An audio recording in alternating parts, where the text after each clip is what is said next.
Kør. Vi vil godt forklare trængselsreglen for axn plus bx plus c. Så vi starter med, vi skal finde at delta y delt med h, for ligesom at kunne gøre det. Og det er jo det samme som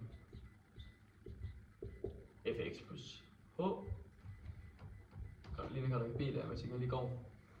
Minus f af x. Ja tak. Det er med h. Så vi sætter bare vores kendte værdier ind der. Og det er jo alt det der axn plus bx plus c. Og så får vi, så starter bare ud med det her. X plus h i anden. Det forkorter bare lige efter. Og så har vi her b x plus h og plus c. Og så her skal vi så have minus. Og det er så axn minus bx minus c. Alt det her det er delt i h. Og det betyder bare, at nu gør vi bare sammen med at fjerne det c og c. De gør det ud med hinanden. Og så forkorter vi bare den der bx plus h hurtigt. Så vi skal bare det her igen her. Anden der. Og så bliver det så vx plus bh. Og så har vi bare det før, minus ax i anden minus bx. Og naturligvis delt i h. Og det vi så nu kan gøre, bare lige fjerne det her og det her. Og så til sidst der tager vi bare den der hurtigt, og så ved hjælp af kvadratforudsætningen, så forkorter vi bare den. Så vi kan bare starte her med, det bliver bare xn plus h i anden. Og fordi der så a ud fra her, så må så gang a i en anledende, så det bliver axn plus ah i anden. Og så bare den her store snore her, som der er 2axh. Det bare er xh, 2ab, og det er a og b der, og så ganget a.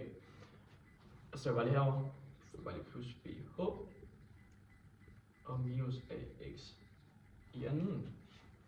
Og derfor kan vi bare fjerne de her to led her. Så vi bare lige dele det i h. Og så får vi det her udtryk her. Så er ah i anden plus 2axh plus bh. Og nu kan vi så ikke rigtig forkorte den længere. Og derfor skal vi nu til at få h. At vi kan selvfølgelig godt forkorte lidt mere, fordi vi kan lige fjerne h'erne her ved at dele den med h. Så det bliver ah plus 2ax og så plus b. Og det vi så nu skal, det er at h det skal egentlig have 0. Derfor skal h så gå mod 0. Altså vi skal nærmest bare se det som om at h er 0. Og a gange 0, det er jo selvfølgelig bare 0. Og derfor kan vi så fjerne det her udtryk her. Og så bliver svaret så 2ax plus b.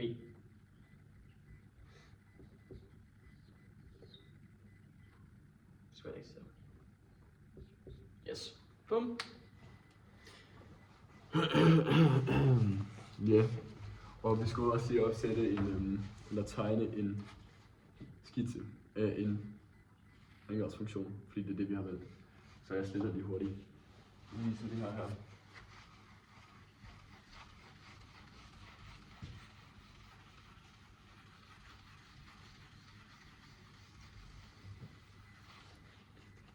Og et eksempel på en parabel, det kan bare være meget simpelt, bare sådan her. Yes. Okay, nu skal vi så komme med et eksempel, som man kan bruge til at anvende den her, det her vi lige har bevist. Og der kan man bruge for eksempel formlen, eller funktionen f af x er lige med 2x i anden plus 3x minus 1. Og når vi så ved, at ja, fra det vi lige har bevist før, at det skal, når man differentierer det, så bliver det 2ax plus b.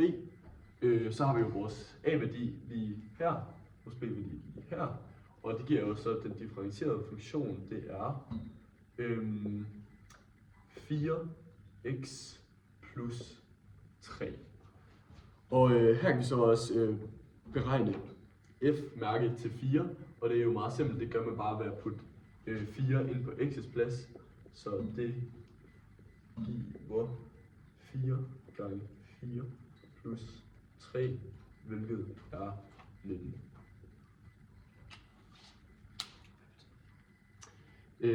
Og det betyder så, at hvis vi nu bruger grafen, som er tegnet her, at hvis man tager punktet på den differentierede, når den differentierer, så finder du tangentens hældning.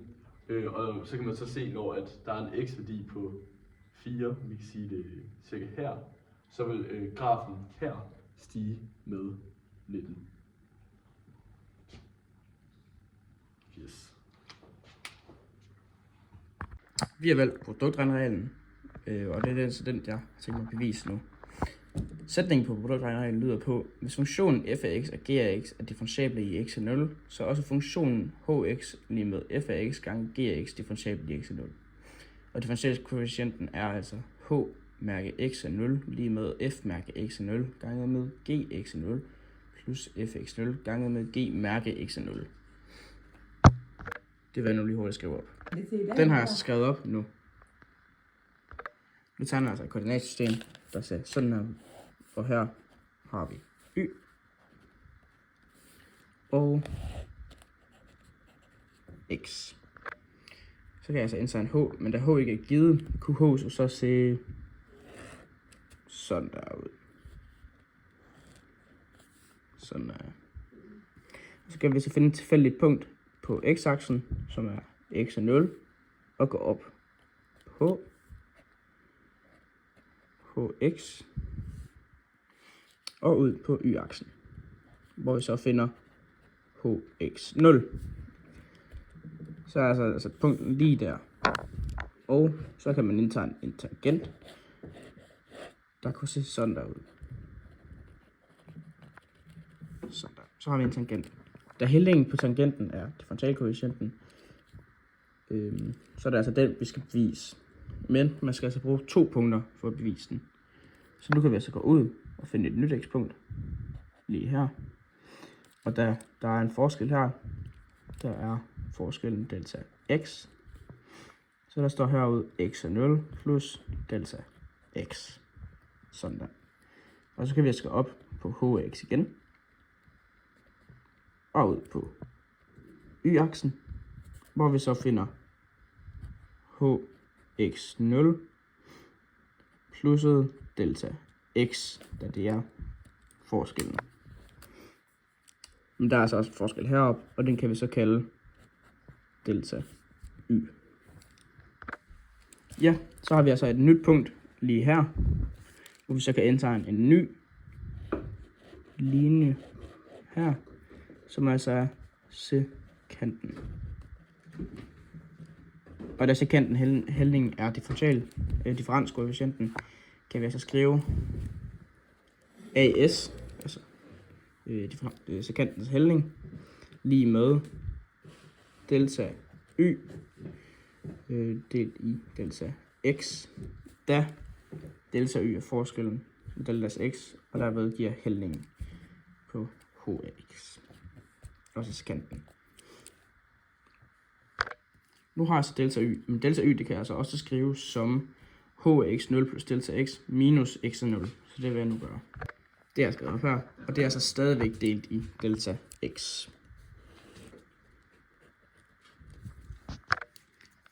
Nu har jeg altså den her, men da hx0 plus delta x og minus hx0 omskrives, og det er altså det, jeg vil gøre nu, hvor at vi finder ud af fra sætningen, at h af x er lige med f af x ganget g af x. Sådan der. Så det tager altså udgangspunkt i ved de andre. Så har jeg skrevet op her, hvor at hx0 plus delta x er lige med f af x0 plus delta x ganget med g af x0 plus delta x. Og det er altså det, vi har gjort her, hvor vi bare tager udgangspunkt i dem, jeg er blevet givet her. Og det er gjort det samme med hx0, hvor hx0 bliver til f af x0 gange g af x0. nu kan jeg altså sætte dem her ind på hx0 plus delta x og minus hx0's plads, som ser sådan her ud. Det står altså lige her. Og det skal man altså sætte i delt med delta x stadigvæk. Nu tager jeg så gx0 plus delta x og minus fx0 og trækker det fra og lægger det til igen. Så det ser sådan her ud. Det ser altså sådan her ud nu. Og det er altså stadigvæk delt i delta x hele vejen igennem. Der er altså ikke sket en stor ændring i funktionen, da de her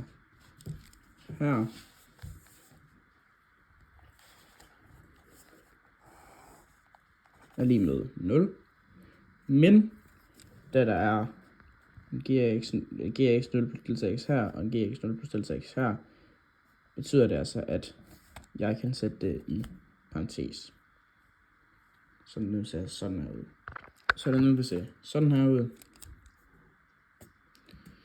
Og da jeg har fx0 her og her, kan jeg så også gøre det samme derover. Så det kommer til at se sådan her ud.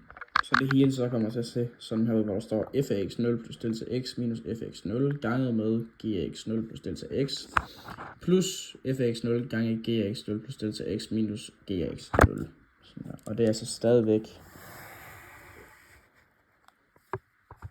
delt i delta x.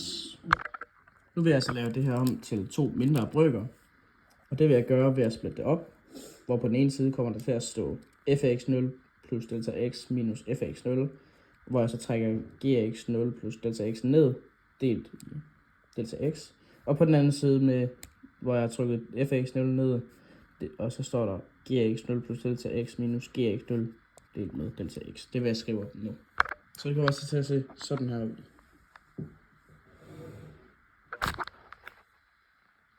Det jeg nu vil undersøge, det er om alt det her, det har en grænseværdi, hvor delta x er gående mod 0. Da vi ved, at grænseværdierne er lige med sum, og sum er lige ved grænseværdierne, og da vi ved, at grænseværdierne er produkt, og produktet er grænseværdierne. Det vil altså sige, at jeg kan se på hvert led for sig, og hver faktor for sig. Så nu kigger jeg på den allerførste, som er fx0 plus delta x minus fx0 delt med delta x, og med delta x gående mod 0.